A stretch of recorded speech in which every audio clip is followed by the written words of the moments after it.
آج کے زمانے میں غریب نواز کا یہ جملہ ہمارا حوصلہ بڑھا دیتا ہے، کوئی ہو یا نہ ہو اللہ ہمارے ساتھ ہے، اللہ ہمارے ساتھ ہے، حالات جتنے بھی بدلتے جائیں لیکن میرے عزیزو اللہ حی و قیوم ہر چیز کو دیکھ رہا ہے، اس سے کوئی چیز غافل نہیں ہے۔ بعض لوگوں نے یہ شوشے چھوڑنا شروع کر دیے کہ اب ان کا مستقبل کیا ہوگا، اب ان کا فیوچر کیا ہوگا، نئی حکومتیں آئیں گی، نیا نظام آئے گا، اب تمہاری نہ مسجدوں کی خیر ہے، نہ میناروں سے آواز آئے گی، نہ تمہاری اذانوں کا اور نہ ہی تمہارے نمازوں کا کچھ فیوچر ہے۔ یہ سب باتیں ان لوگوں کے ذریعے سے آ رہی ہے جو کسی کے فضلہ خار ہیں یا کسی کے الیکشن کے پیسے کھائے ہوئے لوگ ہیں۔ میں کہتا ہوں جو سچا مومن ہے وہ اس بات پر عہد کرتا ہے، کربلا کی سرزمین پر بھی اذان کی آواز بند نہ ہو سکی تھی، جہاں بہتا خون بھی بتا رہا تھا اسلام زندہ ہوتا ہے ہر کربلا کے بعد۔ آج بھی حالات اگر ہمارے موافق نہیں ہے تو میرے عزیزوں نسلوں میں کوئی تو آئے گا جو صلاح الدین بن کر کے ابھرے گا،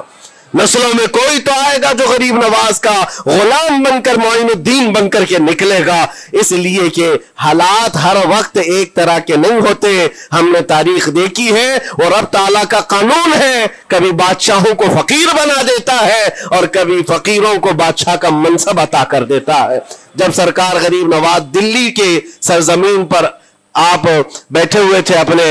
صوفیہ کی جماعت کے ساتھ،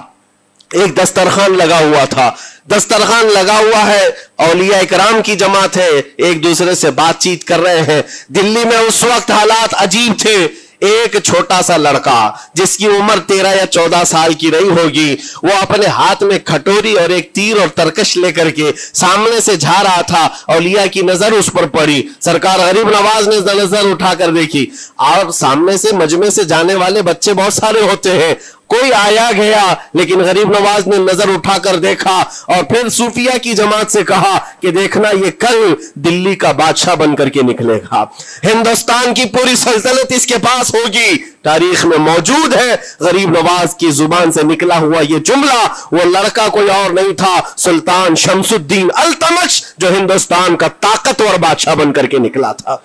ہاں، وہ جس کو چاہے نواز دے اور جس کو چاہے اٹھا دے۔ عزیزان گرامی وقار، ہمارے امتحان کی گھڑی چل رہی ہے، ہمارے حالات ابھی یعنی بیک کی طرف اگر جا رہے ہیں تو اس کا مطلب یہ نہیں ہے کہ ختم ہو گئے، ہم یہ دیکھتے رہیں گے اور رب تعالیٰ کی مدد کا انتظار بھی کریں گے۔ ہمارے ساتھ جو کچھ بھی ظلم ہو یا ناانصافی ہو، ہر ایک چیز کے لیے ہم اتنا ہی کہتے ہیں یہ وقت بھی گزر جائے گا، رات ہمیشہ نہیں ہوتی، صبح کا اجالا ضرور آئے گا، صبح کا اجالا آئے گا۔ عزیزان گرامی وقار، سرکار غریب نواز رضی اللہ تعالیٰ عنہ کا وہ جملہ یاد رکھو، ہم اللہ اور اس کے رسول کے بھروسے جیتے ہیں،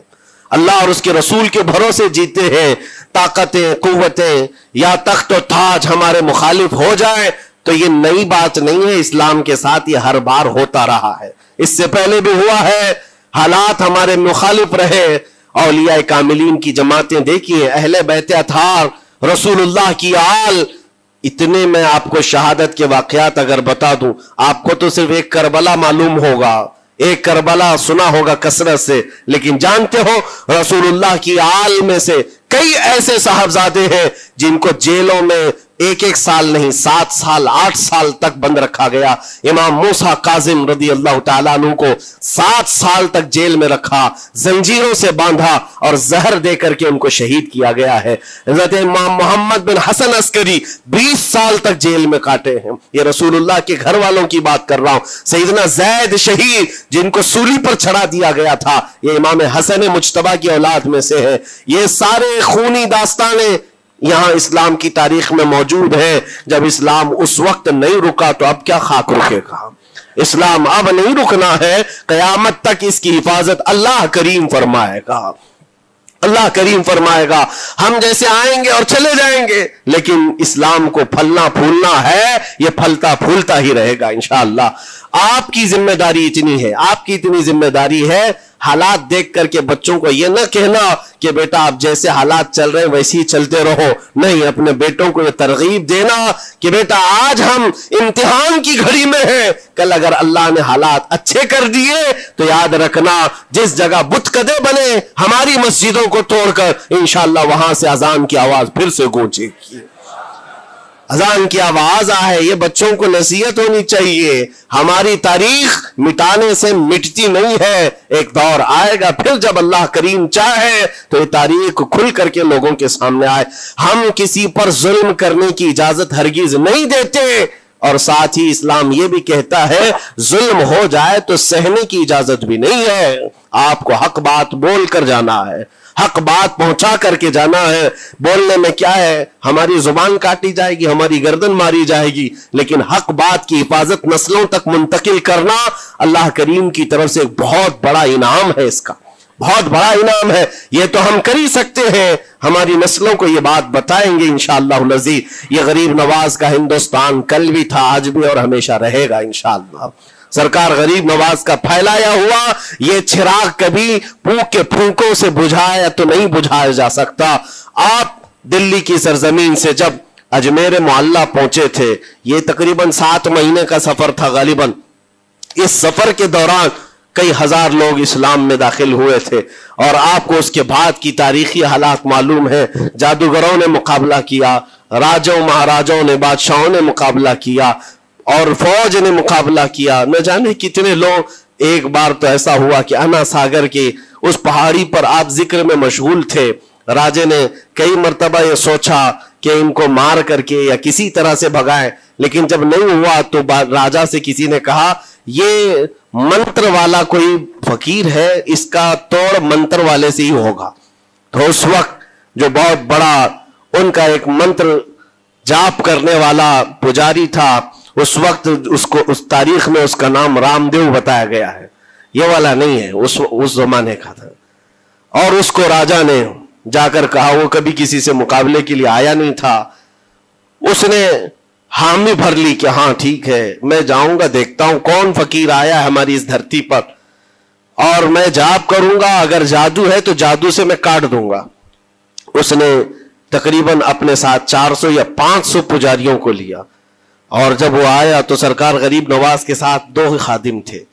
آپ کے ساتھ صرف 2 خادم بیٹھے ہوئے تھے۔ کہا کہ حضور بہت بڑا مسئلہ ہے، پجاریوں کا جادو ہم پر حملہ آور ہے،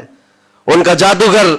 حملہ آور ہے، اور مقابلے کے لیے وہ لوگ میدان کے قریب آ چکے، پہاڑ کے نیچے ہیں، آپ اپنے چلہ گاہ سے اٹھتے ہیں جہاں پر آپ عبادت کر رہے تھے۔ کہا ٹھیک ہے ہم جاتے ہیں، اور اس کے بعد سرکار غریب نواز نے کہلا بھیجا اپنے خادم سے، کہو کہ وہ اپنا منتر پڑھیں، ہم اپنا منتر پڑھیں، وہ اپنا منتر پڑھیں جو بھی ان کے جادو کا ہے۔ اب جب وہ پنڈت نے، پجاری نے دیکھے بغیر اپنے سارے پجاریوں سے کہا کہ جیسے ہی وہ درویش آئے گا، وہ فقیر آئے گا، ہمارا یہ منتر ہے، یہ پڑھنا، وہ آگ میں بھسم ہو جائے گا، دنیا دیکھے گی۔ سبوں نے کہا ٹھیک ہے، لیکن ابھی کسی نے دیکھا نہیں تھا، لیکن جیسے ہی وہ اپنی جھوپڑی سے یہ مرد قلندر جلوہ رسول لے کر کے نکلا تھا، جمال رسول لے کر نکلا تھا، بیٹا ہے کس کا؟ حسن و حسین کا بیٹا ہے، فاطمہ زہرا کا بیٹا ہے۔ جیسے ہی باہر آئے، وہ منتر جو سکھایا گیا تھا سب کے قریب قریب آئے، 400 لوگوں نے وہ غریب نواز کی پیشانی کو دیکھ کر منتر پڑھنا شروع کیا، اور منتر کیا تھا؟ ان کی زبان سے لا الہ الا اللہ، لا الہ الا اللہ، لا الہ الا اللہ۔ لوگوں نے کہا یہ ادھر کیسے آ گیا کلمہ؟ اور جا کر اس رام دیو سے کہا گیا، اس نے کہا کہ یہ 400 کے 400 لوگ تو کوئی اور ہی کلمہ پڑھ رہے ہیں،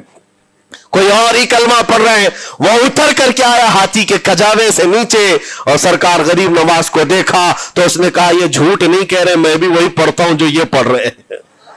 آپ کو تاریخ میں پتا ہو کہ اس کا نام سرکار غریب نواز نے شادی دیو رکھا اور اپنے مریدین میں شامل فرمایا، اور زندگی بھر سرکار غریب نواز کے خلفاء میں اور آپ کے خادموں میں شامل رہا۔ یہ تلوار سے اور چاقو بھالے نیزے سے نہیں کیا گیا تھا،